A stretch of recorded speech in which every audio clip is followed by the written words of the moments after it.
Alors, je reprends le numéro 31. En fait, j'ai une panne de batterie, donc ça a coupé.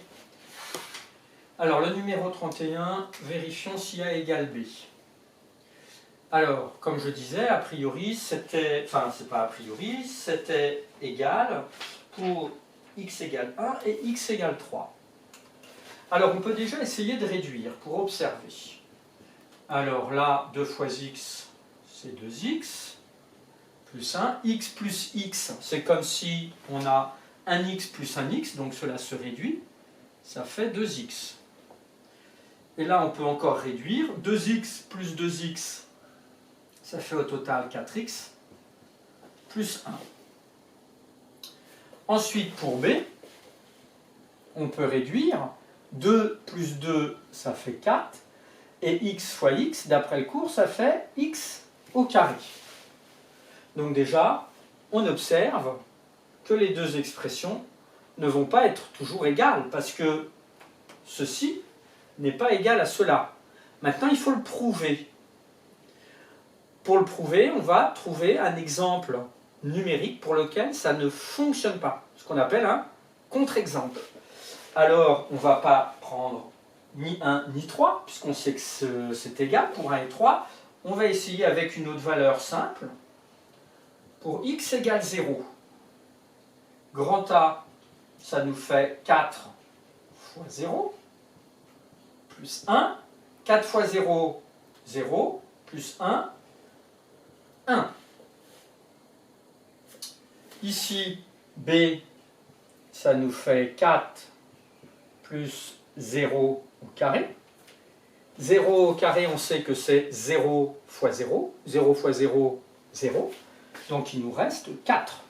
Donc là, grâce à cet essai-là, pour x égale 0, on voit bien que c'est différent.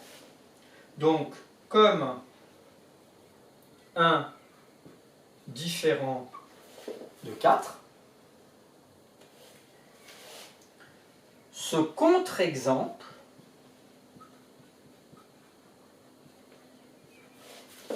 permet... Alors, si je relis la question exacte, si c'est vrai ou faux, permet d'affirmer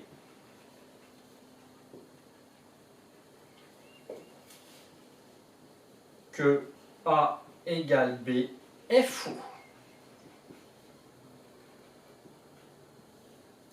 Comme dit dans le cours, les deux expressions ne sont pas égales pour toutes les valeurs de x. Ensuite, il y avait le numéro 37.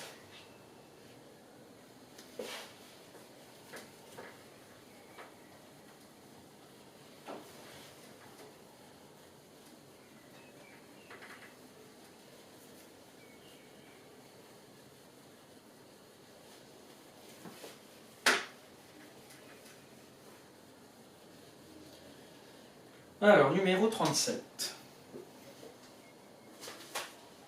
On avait deux programmes et on voulait savoir si les programmes donnaient toujours le même résultat final. Alors, on va traduire ces programmes en expressions.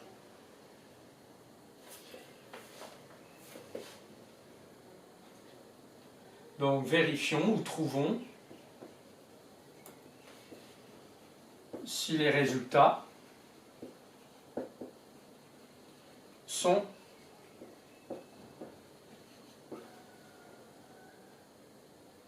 toujours, on pourrait ne pas écrire toujours, c'est sous-entendu, sinon, sont toujours les mêmes.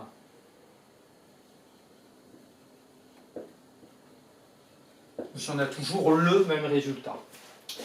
Alors, on a d'une part pour petit 1, et d'autre part, on va avoir pour petit 2. Le 2 programmes. Alors, étape 1. On choisit un nombre, donc c'est x. Étape 2.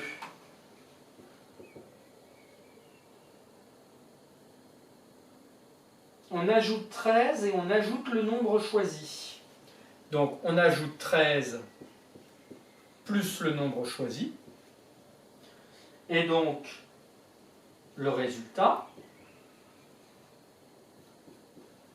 auquel on arrive, x plus x, ça se réduit, ça fait 1x plus 1x, ça fait 2x, plus 13.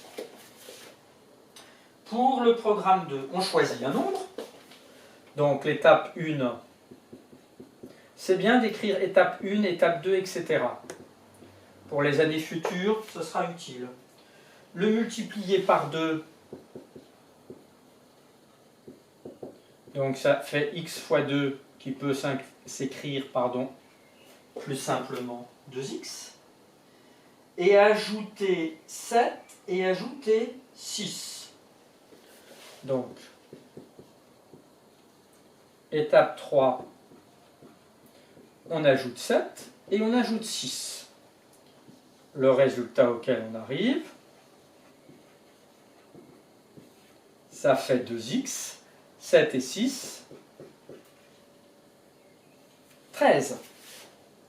Et là, on observe, oui, qu'on arrive exactement au même résultat.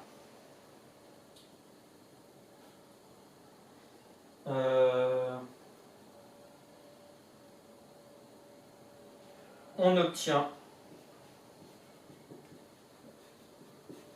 les mêmes, j'écris en abrégé, c'est une correction, ça fait gagner un peu de temps, les mêmes résultats.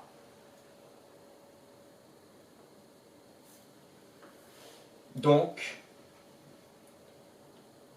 les programmes